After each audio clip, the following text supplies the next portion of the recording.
अपनी ओर से मैं देरी के लिए आपसे माफी चाहता हूँ। कटिहार आपके शहर में ट्रैफिक की हालत इतनी खराब है, 1 घंटे से हम लोग ट्रैफिक में ही पड़े हुए हैं।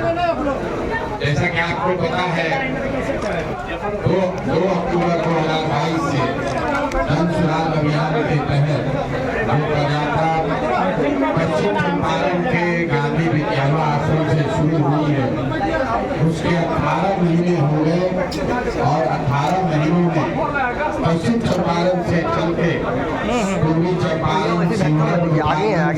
छपरा, वैशाली, समस्तीपुर, मुजफ्फरपुर, सीतामढ़ी, दरभंगा, मधुबनी, बेगूसराय, खगड़िया होते हुए हम लोग अभी सहरसा में पहुंचे। पदयात्रा का स्वरूप ऐसा है कि जब मैं जिलों में पदयात्रा कर रहा होता हूँ तो जिन जिलों में आगे पदयात्रा होनी है अगले 2-3 महीनों में, वहाँ पर जो साथी जन स्वराज की परिकल्पना से पदयात्रा से पहले सोशल मीडिया के माध्यम से या समाचार पत्रों के माध्यम से हमारे टीम के साथियों के संपर्क में आकर जुड़े हैं, उनसे परिचय करने के लिए, एक बार मिलने के लिए मैं उस जिले में आता हूँ। आज उसी संदर्भ में मैं कटिहार में हूँ। अभी यहाँ पदयात्रा शुरू नहीं हो रही है। पदयात्रा सहरसा के बाद मैं सुपौल जाऊंगा, उसके बाद अररिया, किशनगंज होते हुए, पूर्णिया होते हुए कटिहार पहुंचेंगे। यहाँ पदयात्रा आने में अभी कम से कम 4 महीने का समय और बाकी। लेकिन कटिहार में जो साथी जन सुराग से जुड़े हुए हैं या जो यहाँ सैकड़ों की संख्या में यूथ लोग जुड़े हुए हैं, उन लोगों से परिचय करने के लिए, उनसे संवाद करने के लिए मैं आज एक दिन यहाँ पर हूँ। इसी संदर्भ में मेरी आपसे मुलाकात हो रही है। संक्षिप्त में मैं आपको पदयात्रा के उद्देश्य बताऊंगा और उसके बाद अभी तक के जो पदयात्रा के अनुभव रहे हैं या राज्य और देश की राजनीतिक परिस्थिति पर अगर आप कोई सवाल करना चाहते हैं तो आप सवाल कर सकते हैं।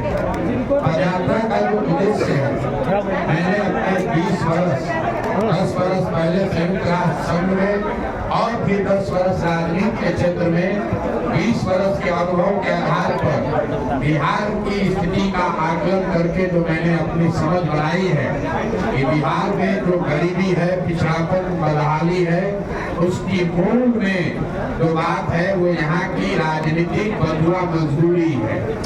इसका मतलब ये है कि बिहार में जो परेशानी है, ऐसा नहीं है कि लोगों को पता नहीं है कि यहाँ पर गरीबी है, यहाँ पर अशिक्षा है, पढ़ने का साधन नहीं है, रोजगार नहीं है, सड़क नहीं है, भ्रष्टाचार है। ये सारी बात लोग जानते समझते हैं। आप पत्रकार होने के नाते उस पर रिपोर्ट लिख सकते हैं, हम लोग राजनीतिक कार्यकर्ता के तौर पर उस बात को उठा सकते हैं, लेकिन हमसे आपसे कहीं ज्यादा जो जनता इस जीवन को जी रही है उनको तो मालूम है।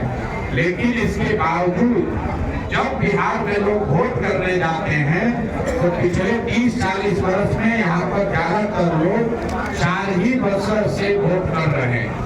पहली वजह है जाति, लोग अजाति समूहों के आधार पर वोट करते हैं। दूसरी वजह है विचारधारा, धर्म।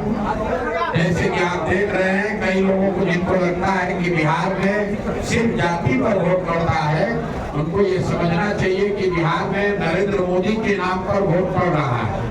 नरेंद्र मोदी जी के जाति का बिहार में कोई नहीं रहता, आखिर उनको वोट कैसे पड़ता है? वो वोट पड़ता है धर्म के नाम पर, राष्ट्रवाद के नाम पर, विचारधारा के नाम पर। एक वर्ग है जो जाति के आधार पर वोट कर रहा है, एक वर्ग है जो धर्म के नाम पर, राष्ट्रवाद के नाम पर वोट कर रहा है।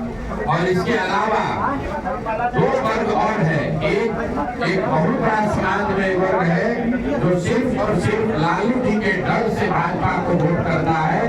वो भाजपा को पसंद करता है ऐसा जरूरी नहीं है, लेकिन वो लालू जी से डरता इतना है कि वो जाकर भाजपा को वोट करता है।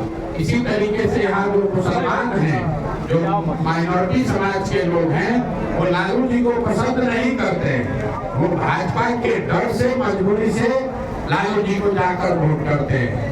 तो बिहार में वोट करने के जो 4 मुख्य कारण हैं, जाति, धर्म, लालू के डर से भाजपा, भाजपा के डर से लालू, इन चारों चीजों का बिहार की जनता के जीवन से, उनकी समस्याओं से, उनके बच्चों के भविष्य से कोई सरोकार नहीं है। तो पदयात्रा का पहला उद्देश्य है कि गांव-गांव जाकर लोगों को ये बताया जाए कि अगर आप अपना और अपने बच्चों का भलाई चाहते हैं, बेहतर भविष्य चाहते हैं, तो आप जाति, धर्म, लालू भाजपा के डर को छोड़कर एक बार अपने और अपने बच्चों के भविष्य के लिए वोट दीजिए। वोट जिसको भी देना है दीजिए, ये स्पष्टता से समझ लीजिए।